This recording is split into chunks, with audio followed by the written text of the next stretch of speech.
अस्सलाम वालेकुम लिसनर्स, उम्मीद है कि आप सब खैरियत से होंगे। आज का जो हमारा वीडियो इंटरेक्शन है आइसोमरिज्म इन कॉम्प्लेक्सेस कंपाउंड।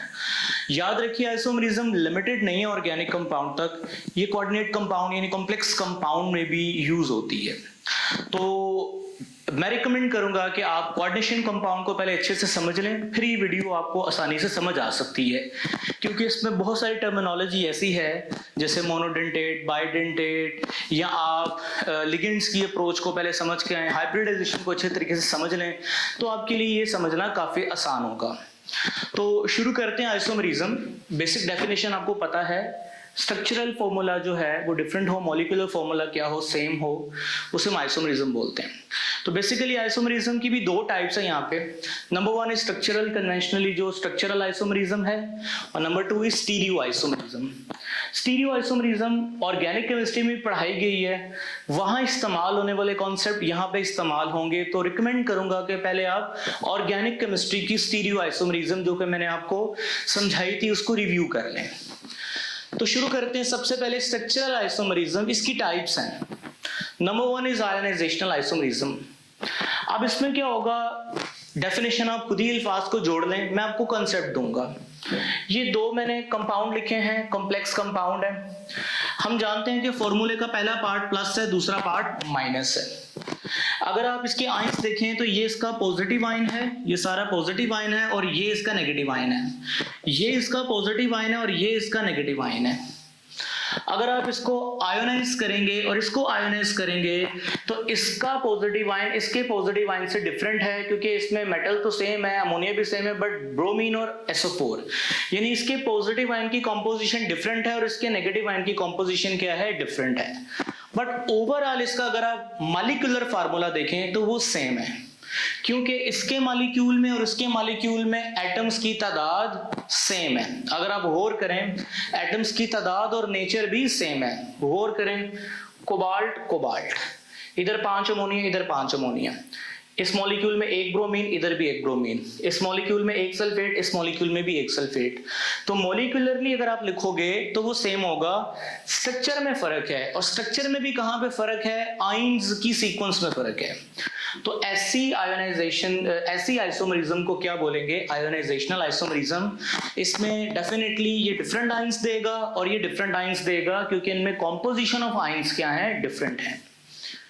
तो ऐसी आइसोमरिज्म कोऑर्डिनेशन कंपाउंड में जिसमें आयन्स की अरेंजमेंट डिफरेंट तरीके से हो, हम उन्हें आयोनाइजेशनल आइसोमरिज्म बोलते हैं।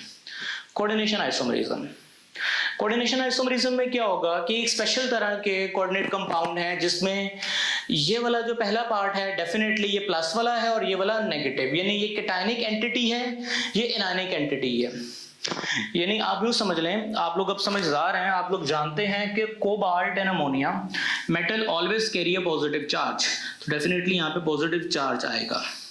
ठीक है, अगर आप गौर करो, क्रोमियम पे पॉजिटिव चार्ज, साइनाइड पे नेगेटिव चार्ज।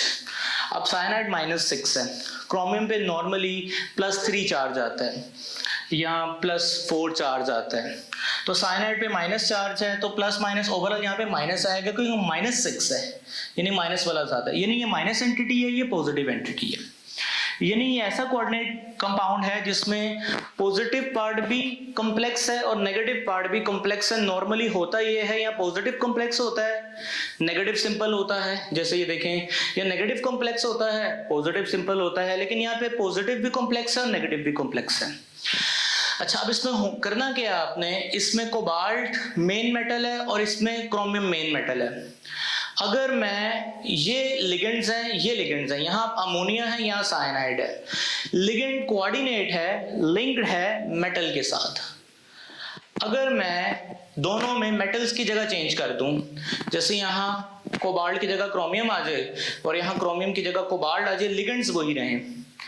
यानी अब जरा गौर कीजिएगा कि ये वाला जो पूरा कंपाउंड है, ये इससे डिफरेंट है स्ट्रक्चरली, लेकिन अगर आप मॉलिक्यूलर फार्मूला देखें तो वो सेम होगा, क्योंकि इस पूरे के अंदर एक कोबाल्ट है एक क्रोमियम है, इस पूरे में भी देखें एक कोबाल्ट है एक क्रोमियम है, इस पूरे फार्मूले में देखें एक 6 अमोनिया है 6 साइनाइड है, इसमें भी देखें 6 अमोनिया है 6 साइनाइड है, यानी मॉलिक्यूलर फॉर्मूला इसका और इसका सेम है बट स्ट्रक्चर में डिफरेंट है। और स्ट्रक्चर में डिफरेंट किस वजह से है? ड्यू टू कोऑर्डिनेशन मेटल, यानी कोऑर्डिनेशन मेटल चेंज कर दी मैंने, इंटरचेंज कर दी, उसकी वजह से जो आइसोमरिज्म होगी विच इज कोऑर्डिनेशनल आइसोमरिज्म। नेक्स्ट है लिंकेज आइसोमरिज्म। अब लिंकेज आइसोमरिज्म में क्या होगा? Let's suppose cobalt ammonia 5 ammonia and NO2 Cl2, यानी ये coordinate compound, coordination sphere, bracket को कोऑर्डिनेशन स्फीयर बोलते हैं। इसमें अब एक लिगेंड है अमोनिया एंड NO2। अब जरा देखने वाली चीज क्या है कि NO2 जो है, अगर आप इसके बारे में थोड़ा देखें तो NO2 में नाइट्रोजन भी इलेक्ट्रॉन डोनेटिंग स्पीशी है और ऑक्सीजन भी, यानी नाइट्रोजन के पास भी लॉन पेयर होते हैं, ऑक्सीजन के पास भी लॉन पेयर होते हैं। यानी NO2 जो है वो उसमें आप नाइट्रोजन से भी लॉन पेयर ट्रांसफर कर सकते हो, ऑक्सीजन से भी लॉन पेयर ट्रांसफर कर सकते हो। अब मेटल को क्या चाहिए होते हैं? मेटल पे पॉजिटिव चार्ज होता है, लिगेंड का काम क्या होता है? वो इलेक्ट्रॉन पेयर देता है। अच्छा, यहाँ पे अमोनिया प्रोवाइड कर रहा है, अब यहाँ पे NO2 में नाइट्रोजन जो है वो पेयर ऑफ इलेक्ट्रॉन मेटल को ट्रांसफर कर रहा है। अब होगा क्या कि अगर आप इसमें नाइट्रोजन की बजाय link between ligand and coordinate link between ligand and metal, nitrogen की बजाय ऑक्सीजन हो जाए, यानी यहाँ पे लॉन पेयर नाइट्रोजन से मिलने की बजाय किससे मिले? ऑक्सीजन से मिले। ठीक है, यानी NO2 में मैंने नाइट्रोजन की बजाय ऑक्सीजन को as a lone pair donor select किया। ठीक है, तो अब जरा गौर कीजिए इसमें और इसमें क्या फर्क है? इसमें और इसमें मेटल भी सेम है, लिगेंड भी सेम है, हर चीज सेम है, लेकिन सिर्फ इतना फर्क है कि एक लिगेंड पहले नाइट्रोजन के थ्रू लॉन पेयर दे रहा था, अब वो लिगेंड नाइट्रोजन की बजाय ऑक्सीजन के थ्रू लॉन पेयर दे रहा है, यानी लिंकेज जो है वो चेंज होगी एक एटम से दूसरे एटम में, नाइट्रोजन से ऑक्सीजन में। तो इस तरह के आइसोमरिज्म, इसमें थोड़ा स्ट्रक्चर चेंज हुआ ऑक्सीजन की वजह से। बाकी molecular formula, number of cobalt, nitrogen, hydrogen, chlorine, सब कुछ सेम है, मॉलिक्यूलर फॉर्मूला इसका सेम है, बट स्ट्रक्चर में फर्क लिंकेज के चेंज होने की वजह से आया। This is called linkage isomerism. Hydrate या सोलवेट आइसोमरिज्म, इसमें क्या होता है? अगर आप इन दोनों फॉर्मूला को देखो, एक क्रोमियम 6 पानी के मॉलिक्यूल, 5 और 1 6 पानी के मॉलिक्यूल, 3 क्लोरीन 2 और 1 3 क्लोरीन, यानी मॉलिक्यूलरली ये सेम है, तादाद एटम्स की दोनों में सेम है, टाइप भी सेम है, बट अरेंजमेंट का फर्क आ गया। अरेंजमेंट का कहां फर्क आया? वाटर जो कि एज अ लिगेंड भी यूज हो रहा है और एज अ फ्री मॉलिक्यूल भी यूज हो रहा है, यहां पे ये लिगेंड है और बाहर आके ये as a free water molecule, ये as a free water molecule भी यूज हो रहा है। तो ऐसी आइसोमरिज्म जो वाटर के लिगेंड से फ्री होने की वजह से बने, उसे हम क्या बोलते हैं? हाइड्रेट आइसोमरिज्म या सॉल्वेट आइसोमरिज्म। अब चलते हैं कोऑर्डिनेशनल पोजिशनल आइसोमरिज्म। बेटा ये स्पेशल तरह का कोऑर्डिनेशन कंपाउंड है, इसमें 2 मेटल्स पाई जाती हैं कोऑर्डिनेशन स्फीयर में। इस तरह के कंपाउंड को ब्रिज कॉम्प्लेक्स का नाम देते हैं। अब इसमें क्या होगा कि ये OH है, ये Cl है, दिस इज ब्रिज कॉम्प्लेक्स। अब इसमें अगर मैं Cl को ऊपर कर दूं, OH को नीचे कर दूं, तो उससे स्ट्रक्चर चेंज हो जाएगी, बट मॉलिक्यूलर फार्मूला क्या रहेगा? सेम रहेगा। इस तरह की आइसोमरिज्म जो पोजीशन के चेंज होने से बने, उससे बोलते हैं कोऑर्डिनेशन पोजिशनल आइसोमरिज्म, यानी कोऑर्डिनेट कंपाउंड के साथ, कोऑर्डिनेट मेटल के साथ जो लिगेंड्स हैं उनकी पोजीशन ब्रिज में चेंज कर दें तो कोऑर्डिनेशनल आइसोमरिज्म बनेगी। लास्ट है पॉलीमराइजेशनल आइसोमरिज्म। ये नाम शायद डिफरेंट सेंस दे रहा है, लेकिन इसका एक्चुअल मतलब डिफरेंट है। अब क्या मतलब होता है इसका? देखिए बेटा, प्लैटिनम NH3 twice Cl2। अच्छा, इधर आ जाए, प्लैटिनम NH3 4 ब्रैकेट PtCl4, यानी ये 2 फार्मूलाज हैं। अगर आप गौर करो, इनका ना तो मॉलिक्यूलर फार्मूला सेम है, क्योंकि इसमें एक प्लाटिनम है, इसमें दो प्लाटिनम है, इसमें दो क्लोरीन है, इसमें चार क्लोरीन है, इसमें दो अमोनिया है, इसमें चार अमोनिया है। ना तो इनका स्ट्रक्चर सेम होगा, ना ही इनका मॉलिक्यूलर फार्मूला सेम होगा, यानी मॉलिक्यूलर फार्मूला भी डिफरेंट है और डेफिनेटली इनका स्ट्रक्चर भी उसकी वजह से डिफरेंट हो गया, बट इनका एम्पिरिकल फार्मूला सेम है। अब एम्पिरिकल फार्मूला कैसे कैलकुलेट करते हैं, उसके लिए थोड़ी सी मैं ये स्पेस यूज करूंगा यहाँ पे। अब एम्पिरिकल फार्मूला मतलब सिंपल रेशियो अगर देखें, लेट्स सपोज इसमें प्लैटिनम कितने, यानी इसको हम ए का नाम देते हैं, इसको बी का नाम देते हैं, यहाँ लिखते हैं ए, ठीक है, ये मैं इसका करवा रहा हूँ, जगह नहीं है। अब ए में देखें कितने प्लैटिनम है, एक, रेशो अमोनियम, ठीक है, रेशो आगे कितने अमोनिया है बेटा, 2। और अगर आप क्लोरीन को देखो, रेशो क्लोरीन, कितने क्लोरीन है, 2, तो यानी 1:2:2, ये इसका एम्पिरिकल फॉर्मूला है, ठीक है, इससे मजीद सिंपल नहीं हो सकता। बट अगर आप इसमें देखो, बी में देखो, तो कितने प्लैटिनम है, 2, ठीक है, अमोनियम कितने हैं, 4, क्लोरीन कितने हैं, 4। बट अगर आप इसका रेशो निकालें 1:2:2, यानी दोनों का रेशो यानी एम्पिरिकल फॉर्मूला सेम है, मॉलिक्यूलर फॉर्मूला डिफरेंट है। ऐसी आइसोमरिज्म को क्या बोलते हैं, पॉलीमराइजेशनल आइसोमरिज्म। तो ये बेटा मैंने आपको स्ट्रक्चरल आइसोमरिज्म की टाइप्स पढ़ा दी विद एग्जांपल्स। उम्मीद है कि आपको एंट्रेंस में कोई भी एमसीक्यू उसके रेलेवेंट आएगा तो आप उसका बेहतर तरीके से जवाब दे सकते हैं। अब हम चलते हैं स्टीरियो आइसोमरिज्म, जो कि पता है आपको, दो आइसोमरिज्म्स फर्दर इसमें टाइप्स हैं, ज्योमेट्रिकल एंड ऑप्टिकल, यानी इन दोनों को जमा करोगे तो आपको टोटल स्टीरियो आइसोमर्स पता चलेंगे। यानी अगर आपसे कोई भी पूछता है स्टीरियो मतलब, स्टीरियो होता है स्टडी ऑफ 3 डायमेंशंस, यानी आइसोमरिज्म को 3D पढ़ना स्टीरियो आइसोमरिज्म, यानी स्पेशियल अरेंजमेंट्स भी इसमें पढ़ी जाएंगी। ज्योमेट्रिकल प्लस ऑप्टिकल दोनों को जमा करोगे तो स्टीरियो आइसोमरिज्म होगी। देखिए बेटा, अब सिंपल से मैं टेबल बना दूं, ये शॉर्टकट है, इसके बगैर आपको समझ नहीं आ सकता ये topic. Square planar, tetrahedral, octahedral, ये 3 तरह के कॉम्प्लेक्सेस हैं जो डील करते हैं हम लोग, ज्योमेट्रिकल और ऑप्टिकल। याद रखें, स्क्वायर प्लेनर सिर्फ ज्योमेट्रिकल आइसोमरिज्म शो करता है, ऑप्टिकल आइसोमरिज्म शो नहीं करता। टेट्राहेड्रल ज्योमेट्रिकल आइसोमरिज्म शो नहीं करता, ऑप्टिकल आइसोमरिज्म शो करता है। ऑक्टाहेड्रल दोनों शो करते हैं। तो अभी इस लेक्चर में हम स्क्वायर प्लेनर और टेट्राहेड्रल को डिस्कस करेंगे, इसके बी पार्ट में हम ऑक्टाहेड्रल को डिस्कस करेंगे, यानी ज्योमेट्रिकल और ऑप्टिकल आइसोमरिज्म स्क्वायर और टेट्रा की डिस्कस करेंगे, ऑक्टाहेड्रल की डिफरेंट लेक्चर में करेंगे। तो सबसे पहले स्क्वायर प्लेनर डेफिनेटली ये ऑप्टिकल आइसोमरिज्म शो नहीं करता, उसकी वजह देखें, ऑप्टिकल आइसोमरिज्म के लिए जरूरी था कि प्लेन ऑफ सिमेट्री ना हो, यानी जिसमें प्लेन ऑफ सिमेट्री है वो चीज ऑप्टिकली इनएक्टिव है। ये आपको प्रीवियसली स्टीरियो आइसोमरिज्म में समझा के आया था कि चीज सिमेट्रिकल है, जिसमें प्लेन है, यानी जो बिल्कुल प्लेन है वो लाइट को डिफ्लेक्ट नहीं कर सकती। अब आप खुद मुझे बताओ कि जो स्क्वायर प्लेनर होता है ये मेटल है, एक लिगेंड यहाँ लगा होता है, एक लिगेंड यहाँ, एक लिगेंड एक यहाँ पे, यानी बिल्कुल ऐसे, बिल्कुल एक प्लेन में है ये सारा।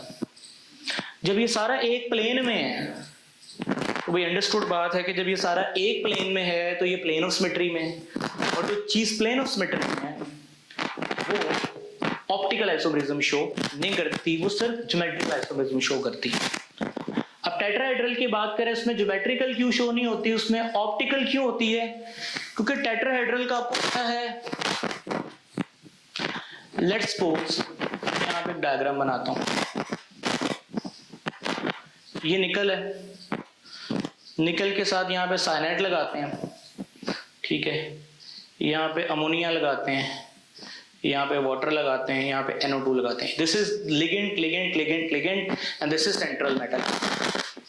अच्छा पहले तो मुझे बताओ कि अगर यहाँ पे एंगल देखो तो वो कितना होगा, 109.5। टेट्राहेड्रल में 109.5 के एंगल होते हैं। अगर मैं वाटर की जगह NO2 लगा दूं, यानी पहले मुझे बताओ कि साइनाइड का NO2 से एंगल कितना है, 109, क्योंकि यहाँ पे सारे एंगल 109 है, यानी इसका और इसका एंगल 109 है। अगर मैं वाटर की जगह पे NO2 लिख दूं और यहाँ NO2 की जगह पे वाटर लिख दूं तो तब भी इनके दरमियान में एंगल कितना है 109, क्योंकि आपको शेप का अंदाजा होगा टेट्राहेड्रल के अंदर कुछ इस तरह से शेप होती है। यहाँ पे ये सारे एंगल जो हैं ये सारे एंगल 109 के। अगर मैं किसी को जगह चेंज भी कर दूं तो किसी लिगेंड को जगह चेंज करने पे उसकी ज्योमेट्री, उसकी एंगल पे कोई फर्क नहीं पड़ेगा। एंगल सबके क्या रहेंगे सेम। जब एंगल सेम रहेंगे तो ज्योमेट्री भी उनकी क्या रहेगी सेम रहेगी। जब ज्योमेट्री भी सेम रहेगी तो ज्योमेट्रिकल आइसोमरिज्म बनने का चांस नहीं है।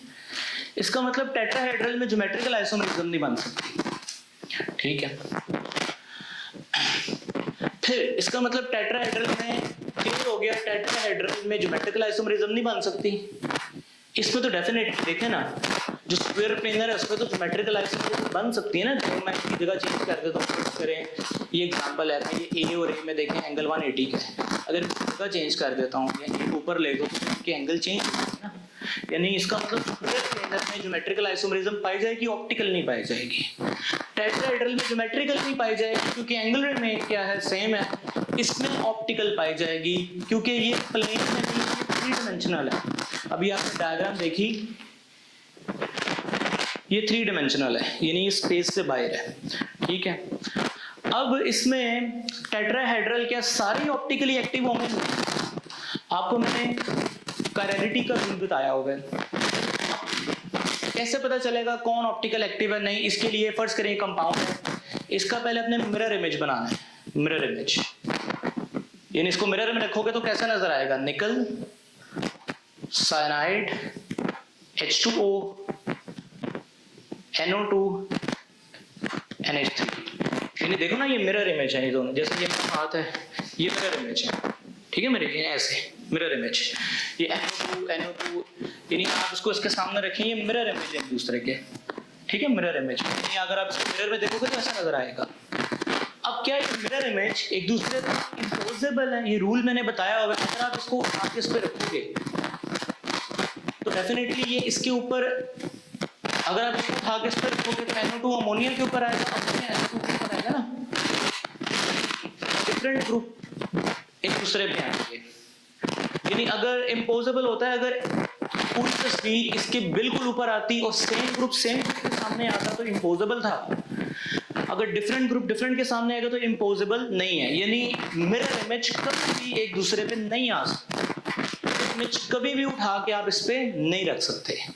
तो ये रूल मैंने बताया था कि अगर एक कंपाउंड की मिरर इमेज उस पर फिट ना हो, ठीक है, तो वो ऑप्टिकली एक्टिव, यानी कोई भी कंपाउंड उसकी मिरर इमेज उस पे इंपोज ना हो, उस पे ना रखी जाए, तो कंपाउंड ऑप्टिकली एक्टिव होता है।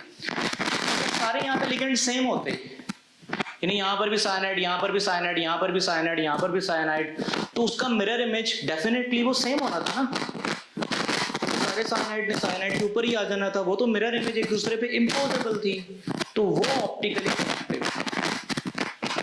इन शॉर्ट निकल के साथ अगर डिफरेंट चीजें अटैच हैं, चार डिफरेंट चीजें अटैच हैं और उनका मिरर इमेज एक दूसरे पे इम्पोजेबल नहीं है, एक दूसरे पे नहीं रखा जा सकता, तो डेफिनेटली वो चीज ऑप्टिकली एक्टिव है। तो इस तरह की एक दूसरे के एनेंटियोमर्स भी हैं, ठीक है। तो इसका मतलब मैंने टेट्राहेड्रल को डिस्कस कर दिया कि टेट्राहेड्रल में सिर्फ ज्योमेट्रिकल आइसोमरिज्म तो नहीं पाई जा सकती क्योंकि एंगल क्या होते हैं सेम। ऑप्टिकल आइसोमरिज्म पाई जा सकती है, वो भी सब में नहीं, जिसमें मिरर इमेज वाला कंसेप्ट लग रहा हो, ठीक है, उसमें ऑप्टिकली एक्टिविटी होगी। और जिसमें सुपर इम्पोज यानी मिरर इमेज सुपर इम्पोज हो जाए, एक दूसरे पे इमेज आ जाए और वो एक जैसी हो, वो ऑप्टिकली एक्टिव नहीं है। अब हम लोग स्क्वायर प्लेनर को डिस्कस करेंगे, ऑक्टाहेड्रल को डिफरेंट अगले लेक्चर में डिस्कस करेंगे। स्क्वायर प्लेनर सिर्फ ज्योमेट्रिकल आइसोमरिज्म। देखिए इसके केस हैं। केस नंबर 1 Ma4, यानी Ma4 का मतलब ये चारों लिगेंड्स सेम है, दीज आर लिगेंड्स, ठीक है, ये चारों सेम है, तो डेफिनेटली इनकी जगह जो मर्जी चेंज कर दो, कंपाउंड भी सेम है, तो अगर जगह चेंज भी कर दो तो ज्योमेट्री तो नहीं ना चेंज होनी, क्योंकि ये सारी सेम है। यानी अगर Ma4 होगा तो ज्योमेट्रिकल आइसोमरिज्म 0, कोई ज्योमेट्रिकल आइसोमरिज्म नहीं है। स्ट्रक्चर एक है लेकिन ज्योमेट्रिकल आइसोमरिज्म जीरो। स्ट्रक्चर एक है ये, लेकिन इसका ज्योमेट्रिकल आइसोमरिज्म जीरो है, ऑप्टिकल आइसोमरिज्म जीरो है। तो टोटल दोनों को जमा करो, स्टीरियो आइसोमरिज्म जीरो। अब चलते हैं केस नंबर 2 एंड यानी 3 ए है और 1 अगर आप इसको फ्लिप भी कर दें, बी को एक की जगह पे ले आए तो भी कोई फर्क नहीं पड़ना। जैसे देखें यहाँ पे आप बी को ए की जगह पे ले आए, ए को बी की जगह पे ले आए, तो देखें ना ए के सामने है और क्रॉस में भी है। अगर आप ये बी नीचे ले आते हैं और ए ऊपर ले आते हैं तो फिर भी ए के सामने क्रॉस में बी नीचे आते हैं, यानी ओवरऑल स्ट्रक्चर में को फर्क ही नहीं पड़ा फ्लिप करने। तो Ma3B geometrical isomerism zero, optical isomerism देनी नहीं है इसने zero, total stereo isomerism zero. Ma2B यानी Ma2B2 यानी दो लिगेंड डिफरेंट है, दो लिगेंड डिफरेंट। अब देखिए Ma2B2, पहले मैंने A को A क्रॉस में लिखा, B को B में लिखा, A और B, दिस इज ट्रांस। तो अगर मैं इसको फ्लिप कर दूं तो इसकी जगह लेंगे कुछ ऐसा होगा, A के सामने आ जाएगा, B दिस इज 6। आप चेंज दोबारा भी इधर चेंज कर दें, B को इधर लें, B को इधर लें, उसको कोई फर्क नहीं पड़ना। यानी इसके ज्योमेट्रिकल आइसोमरिज्म 2 हैं, ऑप्टिकल आइसोमरिज्म 0 है, टोटल स्टीरियो आइसोमरिज्म जमा किए तो 2।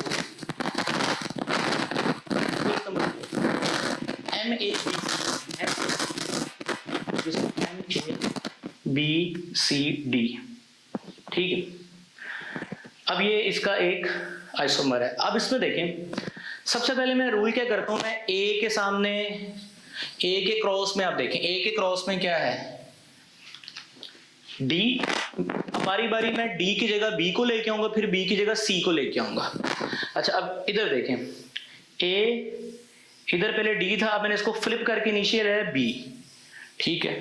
यानी ए के सामने डी आ गया, एक ज्योमेट्रिकल आइसोमरिज्म, फ्लिप किया नीचे ए के सामने बी आ गया, 2 ज्योमेट्रिकल आइसोमरिज्म। अब मैं सी को लेके आना चाहता हूं यहाँ पे, डेफिनेटली उसके लिए आप क्या करें, इसको फ्लिप कर दें, सी यहाँ पे आ गया, ठीक है, ए के सामने सी भी आ गया, तो कितने आइसोमरिज्म हो गए, 3। यानी आपको और जो मर्जी कर लें, यही 3 बनने हैं। ये मैंने आपको शॉर्टकट बता दिया है कि आप एक रेफरेंस बना लें, उसके सामने बारी बारी सबको ले आए। पहले बी को लेके आया, पहले मैं डी को लेके आया, फिर बी को लेके आया, सॉरी पहले डी को, फिर बी को, फिर सी को।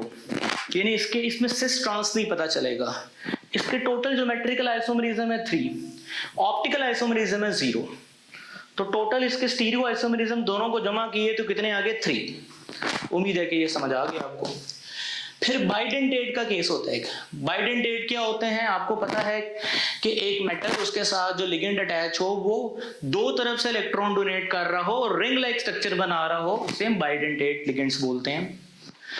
अब इसके 2 केसेस हैं, नंबर 1 इज सिमेट्रिकल और नंबर 2 इज अनसिमेट्रिकल।